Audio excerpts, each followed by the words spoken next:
fusilaron a sus dirigentes, destruyeron el poblado, sus edificaciones, entre ellas la escuela que los comuneros se habían atrevido a fundar, eh, cuando estudiar estaba vedado para la población indígena originaria. Eh, Ocurre que antes los dirigentes comunales habían estado en Lima, habían conversado con el presidente Leguía, precisamente demandando educación y protección contra los abusos de los gamonales, y Leguía les había prometido una escuela. Además, se dice que les había regalado una bandera y un plano de Lima, confiados en que ese respaldo era real, que su palabra era verdadera, como no puede ser de otra manera en la tradición andina.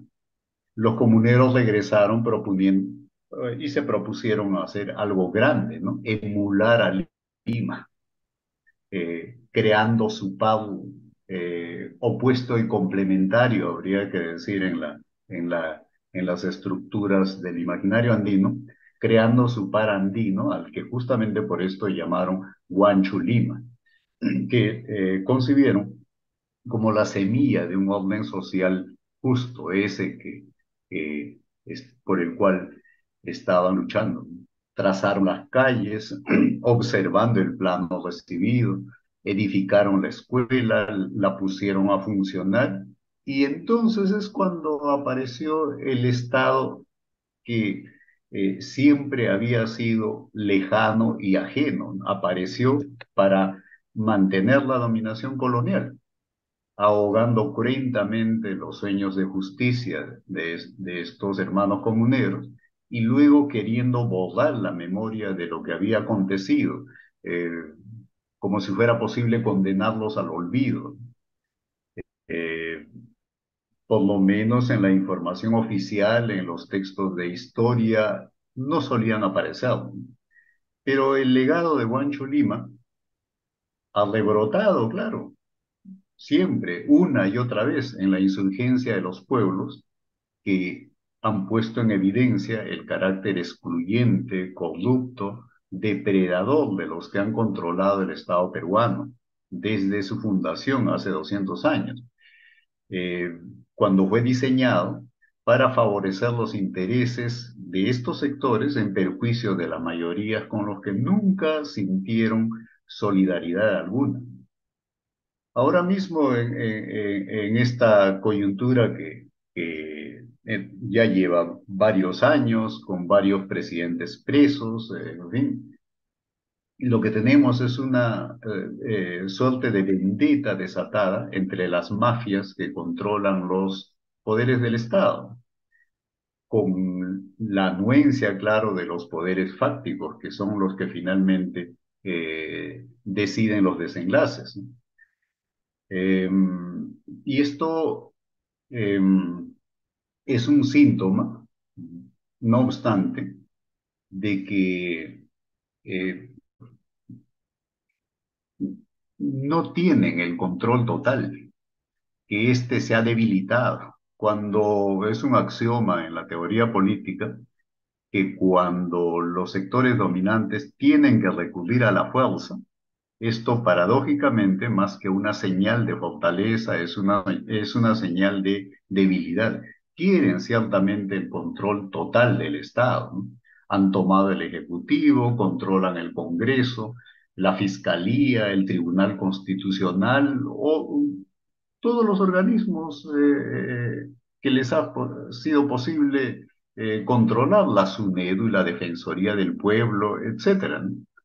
¿Para qué? Para cubrir sus acciones delincuenciales, sus vínculos con el narcotráfico, con la minería ilegal, con el tráfico de tierras, con la estafa universitaria, porque esto es lo que ha venido a hacer el Estado peruano, digámoslo con toda franqueza. Pero esta voracidad de poder tiene una consecuencia, ¿no? Destruye toda confianza, es corrosiva. y internas y las delaciones como ahora mismo podemos verlo, ¿no? Las puñaladas alteras entre ellos,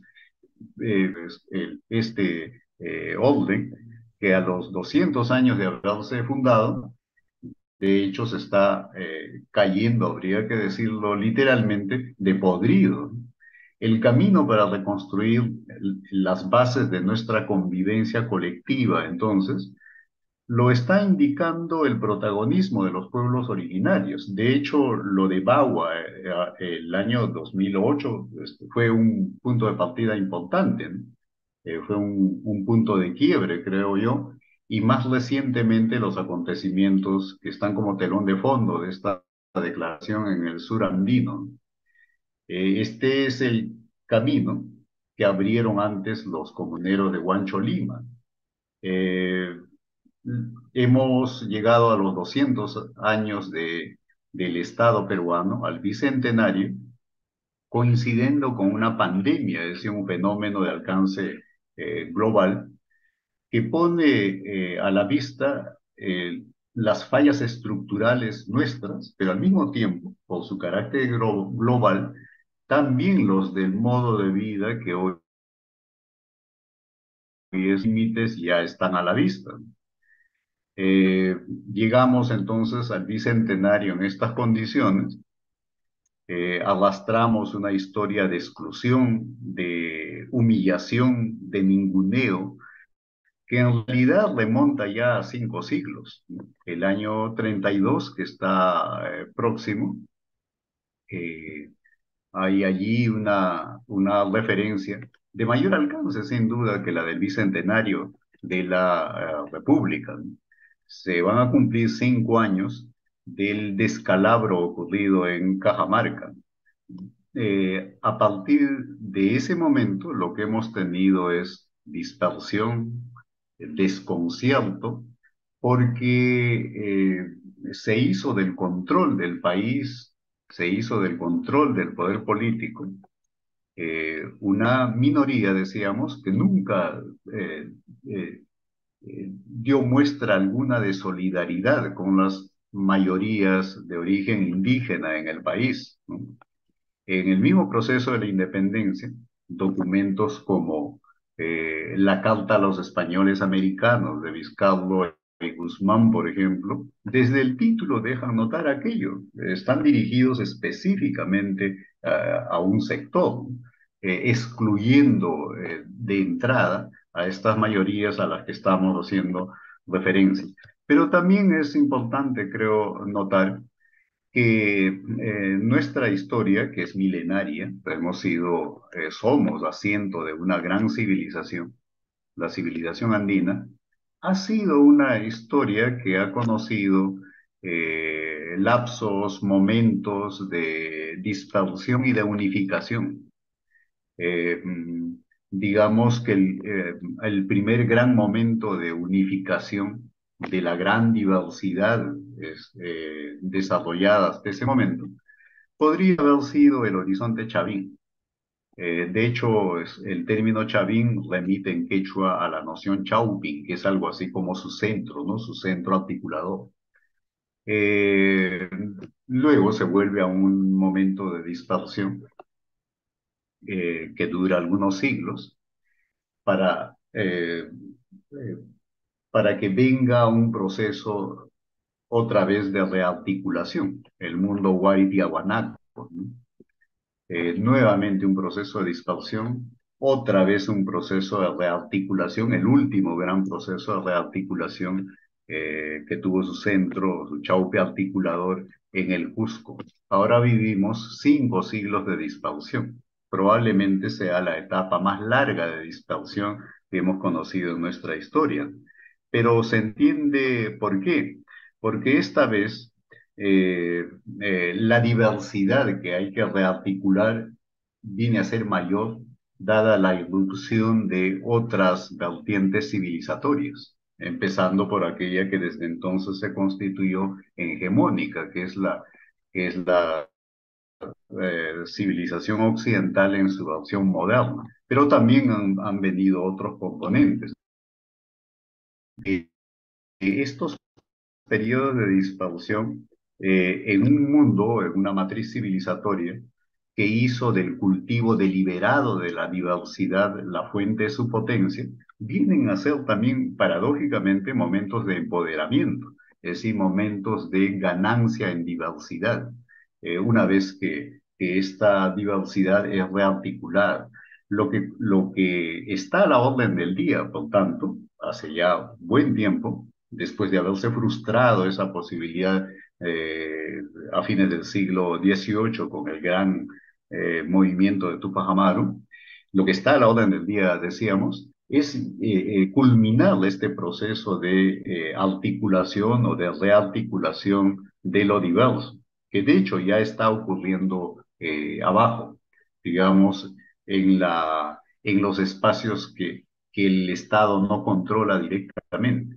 Donde esto no está ocurriendo, aunque hay señales de una fuerte presión en esa dirección también, claro, es en el terreno político, en el terreno de la política estatal más específicamente. Pero no está de más ahí recordar que en las últimas 2 o 3 décadas es visible una presión en esa dirección, ¿no? Recordemos que, más allá de cuál ha sido su destino posterior, el propio Fujimori eh, resultó ser una opción de los pueblos en cuanto aparecía como eh, un personaje no vinculado a esas élites, incluso con el ícono del tractor vinculado al campo, y hablando de algo muy caro en esta tradición civilizatoria, como es el trabajo, como lo es la honradez, ¿no? Ya sabemos luego cuál ha sido el destino posterior de aquello, ¿no?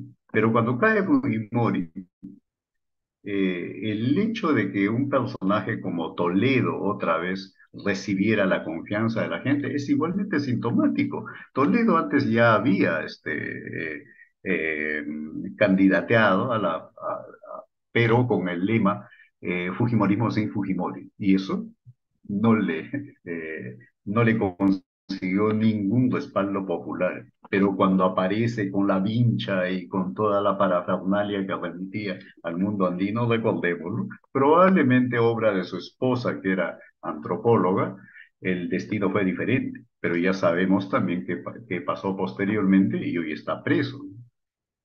Ha sido algo semejante lo ocurrido con Humala y en el último tramo lo ocurrido con Pedro Castillo. Entonces, no notar que hay una eh, fuerte presión porque el elemento andino, digamos, tenga una participación plena en la política, en la conducción de los destinos nacionales, resulta, en todo caso, sería un síntoma de ceguera, ¿no?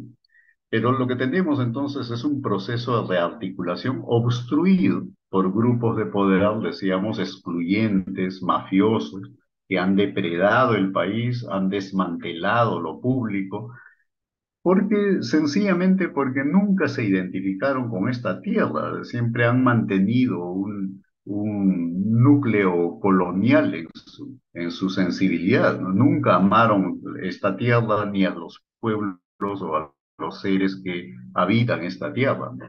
Se trata, por tanto, de cerrar esta etapa de dispersión y ahí tenemos un legado político, práctico y teórico también importante. El legado práctico está en, en momentos como los que protagonizó José Gabriel Tupac Amaru, Tupac Katari en la zona del Alto Perú, Atusparia en la Sierra Norte nuestra, lo de Huancho Lima, que está como referencia de fondo en este documento, etcétera, ¿no? Y el legado teórico también lo tenemos, ciertamente, en los propios documentos de Tupac Amaru, que es importante conocer, pero más cerca en pensadores, amautas reconocidos como José Carlos Mariátegui, González Prada, Gamaliel Churata, José María Arguedas, etcétera, ¿no? Se trata entonces de rescatar esa herencia, potenciarla y facilitar este proceso de nuestros pueblos, ¿no? En función de una revaloración de la diversidad. Y en esa dirección, el documento que estamos comentando ahora constituye un referente muy importante, ¿no? Empieza proponiendo una visión como debe ser, es decir, elementos, yo diría, de alcance filosófico. Eh, el consenso de Guancho Lima empieza proponiendo una visión, decíamos, que identifica en términos de armonía y equilibrio. Y claro, esto remite en última instancia a una tradición de arraigo cósmico de nuestros pueblos, a diferencia de lo que ocurre con el mundo moderno, el individuo moderno es un individuo desarraigado, digamos, ¿no? Eh, que ha convertido la naturaleza en un objeto y reduce la condición de sujeto a a su propia condición. Esto no es el caso aquí. Sintomáticamente el documento empieza reivindicando esta visión, y yo diría, cósmica de la convivencia, que es muy importante porque implica a estas alturas pensar la política incluso más allá de los seres humanos, pensar la política en términos de lo que alguna gente ya denomina cosmopolítica, ¿no? En esa misma dirección, bosqueja lo que el documento denomina la teoría de la dualidad, que está haciendo referencia a esto que en quechua se dice yanantin, ¿no? Que es que no se concibe nada que no tenga su complemento, eh, su cooperante. Es algo que se le opone, pero lo complementa, digamos. Esto ya tiene dimensiones de estructura ontológica y tiene gran alcance, claro, también en el terreno político, en el terreno que tiene que ver con cómo organizar las formas de convivencia, ¿no? Complementariedad, reciprocidad, cooperación, comunitarismo. Esto es otro elemento que el documento apunta también y creo que es importante igual remarcar, porque aquí hay una cuestión de fondo y es que en el mundo moderno, la convivencia, el espacio de convivencia se denomina, como todos sabemos, sociedad. Pero reparemos un poquito rápidamente en el nombre. ¿Qué es una sociedad? Es resultado, pues, de la asociación de alguien, ¿no? No existe antes de esa asociación. Y en este caso, ¿quiénes son los que se han asociado para formar la sociedad? Los individuos. Es decir, en la mentalidad moderna, lo originario son no las personas, que no es lo mismo persona que individuo. Lo originario son los individuos. Estos individuos se asocian vía un contrato social y como resultado de esto tenemos la sociedad y el Estado y todo lo demás.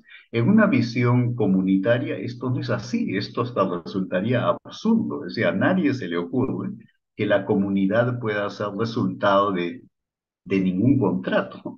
Es decir, la comunidad es lo originario y las personas y su personalidad se forman al interior de esa comunidad. Notemos también aquí de paso, al hablar de persona, que esta noción no se circunscribe a los seres humanos. También la montaña tiene personalidad y para todo efecto práctico es una persona. Múltiples seres tienen esa condición, no solamente el ser humano. Entonces, la visión comunitaria de la coexistencia colectiva es algo que es muy importante afirmar, ¿no? Porque nos provee una perspectiva que pone en tela de juicio, o en paréntesis por lo menos, esta idea idea del contrato como soporte de la convivencia y pone en lugar del contrato la fraternidad como elemento de convivencia, porque hay una familia, es comunidad, eso no es una sociedad, pues es una comunidad. Y por esto es que al interior de la casa, de la familia, las cosas son comunes y el trato es fraternal. Recordemos, voy terminando, recordemos que en la Revolución Francesa, el punto más alto en términos de revolución en la era moderna, la noción de fraternidad apareció. No estaba originalmente. Originalmente estaban igualdad y libertad que sí se pueden entender en términos contractuales, enteramente contractuales. Más aún, es requisito para que haya un contrato la libertad. No puede haber pues un contrato por coacción. Y la igualdad, aun cuando fuera formal. En el fondo, toda igualdad es formal, ¿no? Pero la fraternidad es otra cosa. La noción de fraternidad, la tercera noción, se incluyó en el momento más radical de la Revolución Francesa. Y luego siempre fue algo de lo que tendieron a deshacerse. ¿Por qué? Por lo que ya hemos dicho, porque no encaja con una visión individualista y contractual de la convivencia humana. Y además porque la fraternidad, sin mayor problema, involucra a otros seres. En la propia tradición occidental. Recordemos a Francisco de Asís, refiriéndose al sol, a la luna, a los lobos como hermanos. Eh, Bien, entonces eso está muy bien remarcado. Lo del autogobierno que emana de allí también, ¿no? Eh, y claro, la necesidad del empoderamiento político. Hay un conjunto de nociones en el documento que son potentes y que, como en todo documento, es un documento de trabajo, hay que ir afinando. Por ejemplo, me parece que el tema de la economía se tiene que ir afinando. Eh, Hay que destacar la importancia que tiene la noción de crianza, por un lado, el yamcay en quechua, porque en la tradición civilizatoria andina todos los seres se crían entre sí. Esta noción de crianza es muy potente, económicamente también hizo posible la economía prehispánica. Y el yamka y el trabajo, que no se experimenta como en Occidente, como una pena, como un castigo, como el castigo recibido por el pecado original, sino más bien como fiesta, como celebración.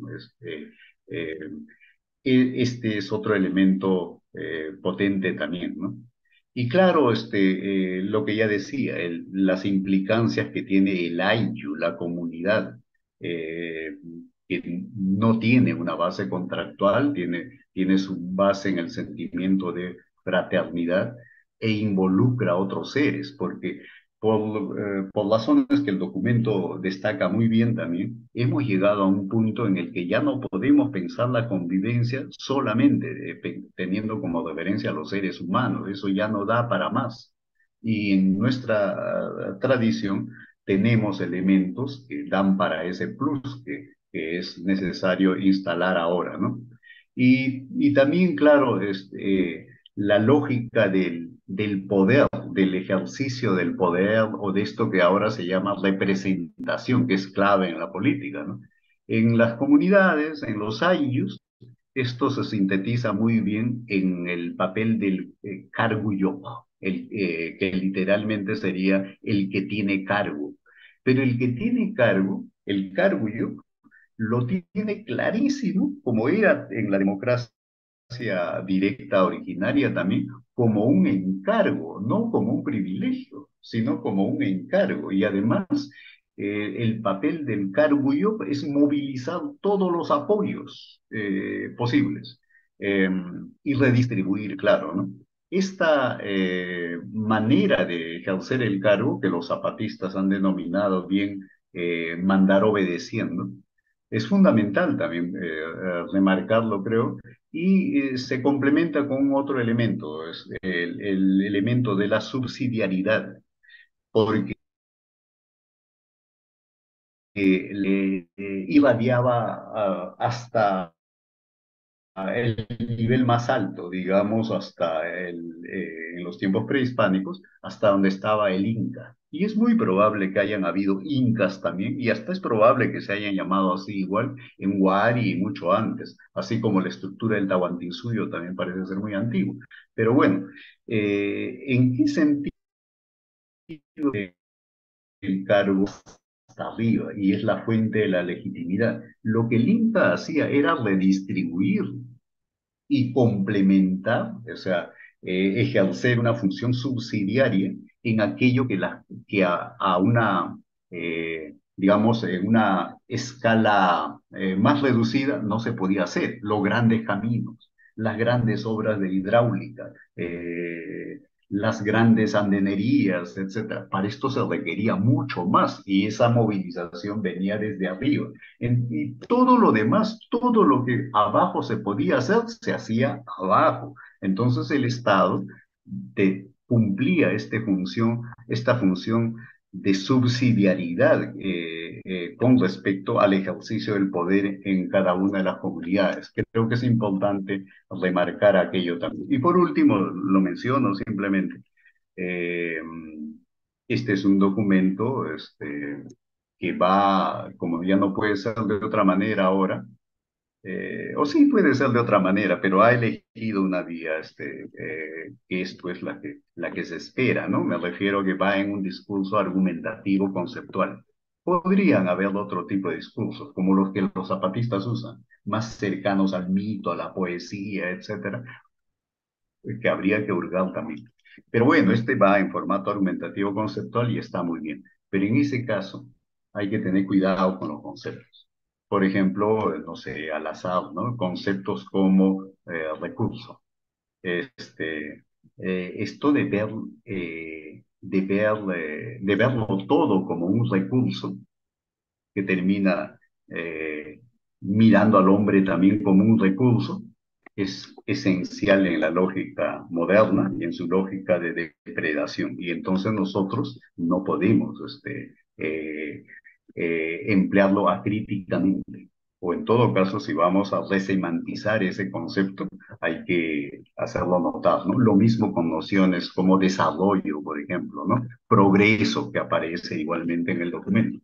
Eh, pero bueno, eso ya es un trabajo que se va haciendo al andar, ¿no? Lo importante es que el camino ya está abierto, es un potente camino sin duda. Somos herederos de pueblos nobles, generosos, criadores de la vida, de la diversidad que caracteriza la vida. Hemos resistido 5 siglos de menosprecio y violencia sin doblegar, ¿no?